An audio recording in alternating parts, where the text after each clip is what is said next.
बरेच दिवस झाले ही भाजी मी बनवली नव्हती। ही भाजी सुक्की बनवण्यापेक्षा तिचा रस्सा केला तर ती अजूनच छान लागते। आणि प्रत्येकाची भाजी बनवायची पद्धत ही वेगवेगळी असते। काही जण पहिल्यांदा ती उकडून घेतात, पण मी कधी अशी उकडून नाही घेत, अशी डायरेक्ट ती भाजी अशी बनवते।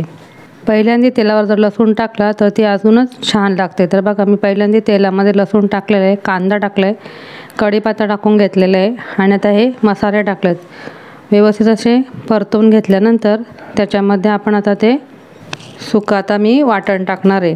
तर असं वाटण सुक्का करून ठेवलं का आपण आयत्या वेळेस असं भाजीला जर वाटण नसेल केलेलं तर ते टाकता येतं आणि हे वाटण 15 दिवस वगैरे असं 8 दिवस छान असं राहतं। पण शक्यतो जास्त वेळ नाही करून ठेवायचा, 8 दिवसाचा वेळ भरपूर होतो त्याच्यासाठी। आता ज्यामुळे टोमॅटो टाकलेले आहेत, कारण आपला रस्सा आता छानपैकी अशी ग्रेव्ही टाईप बनला पाहिजे।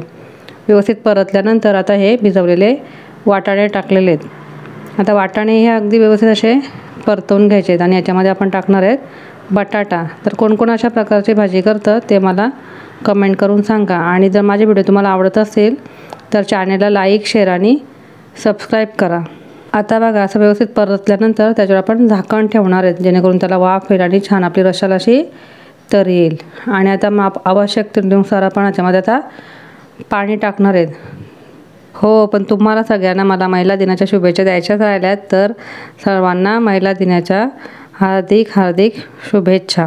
आता आपण हवं तेवढं पाणी टाकले। आता कोथिंबीर पेरून छानपैकी याला 5-6 अशा शिट्ट्या येऊन देणार आहेत, जेणेकरून वाटाणे छानपैकी आपले असे शिजतील। आणि बघा आता आपला छान असा तर्रीवाद वाटाण्याचा रस्सा भाजी आपली अशी छानपैकी तयार झालेली आहे।